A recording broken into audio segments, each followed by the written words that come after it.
Welcome back. We move on to sports news. Here's Charles Arusa.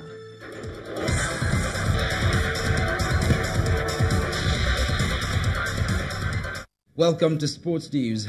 Reigning African women's champions, the Super Falcons, have arrived in Ghana as they begin the journey of defending their Women's African Cup of Nations crown. The Falcons have headed straight to Cape Coast, where they play South Africa's Banyana in the opening match of Group B on Sunday. The 8-time African champions are looking for a ninth title alongside the ticket to the 2019 FIFA Women's World Cup finals in France. The top 3 finishers in Ghana will fly Africa's flag in France next summer. Back home, Rivers State in South Nigeria has taken its turn to receive the Unity Torch ahead of the National Sports Festival holding in December.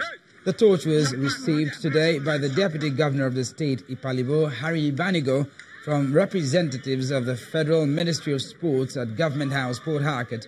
The Deputy Governor was excited that the festival, which has suffered several delays, will definitely strengthen national unity.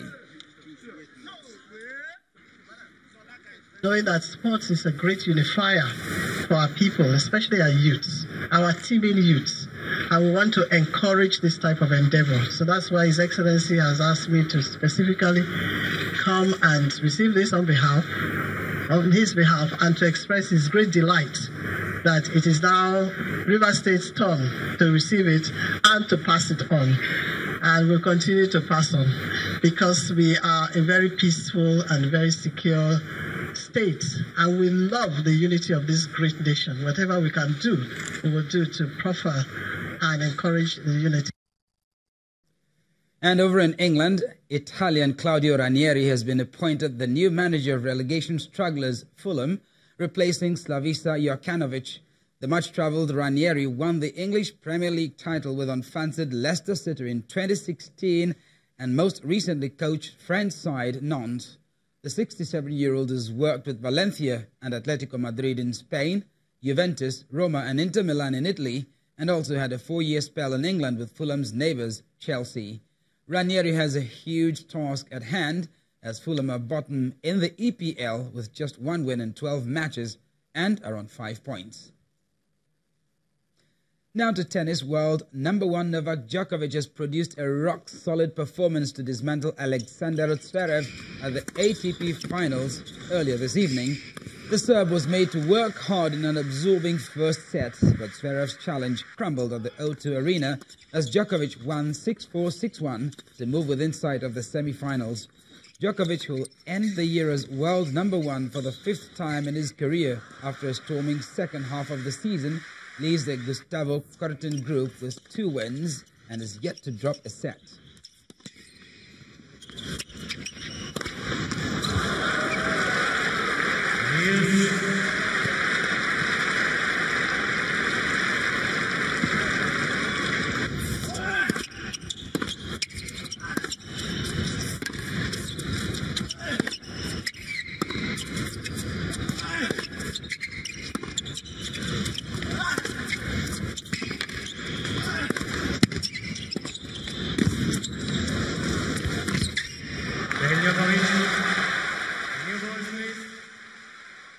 And Poland's Agnieszka Radwanska says she has decided to end her 13-year career due to health reasons.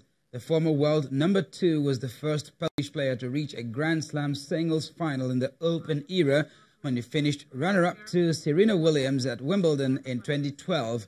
The 29-year-old who finished with 20 WTA titles was one of the most consistent players on tour, finishing in the top 10 of the rankings for 6 straight seasons between 2011 and 2016. She has, however, struggled for form and fitness over the recent campaigns and has not lifted a title since October 2016. It's farewell to a glittering career, and that's it on Sports News. Back to Ijoma with the rest of the news at 10. Thank you, Charles. A unanimous vote in the UN Security Council will see sanctions imposed 9 years ago against Eritrea lifted. The vote comes amid a thaw in relations between Eritrea and its neighbours following years of conflict. The sanctions involving an arms embargo, asset freeze and travel ban were imposed in 2009 amid claims Eritrea supported al-Shabaab militants in Somalia despite denials from Eritrea. The resolution was backed by 13 votes in favor, including the US and its allies. The UN had frequently expressed concern about the flow of weapons into Somalia, where Islamist militants were battling government forces for control of the capital, Mogadishu. Avigdor Lieberman, the Israeli defense minister, today resigned in protest at the cabinet's decision to accept a ceasefire in the Gaza Strip, ending 2 days of fighting with the Palestinians. Lieberman described the move as surrendering to terror. 8 people have been killed in the fighting, which started since Monday.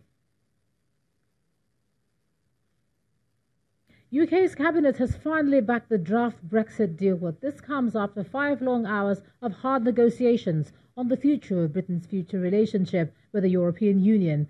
Addressing the press after the meeting, the British Prime Minister Theresa May says the draft withdrawal agreement is firmly in national interest and is a deal that delivers on the promise of the referendum.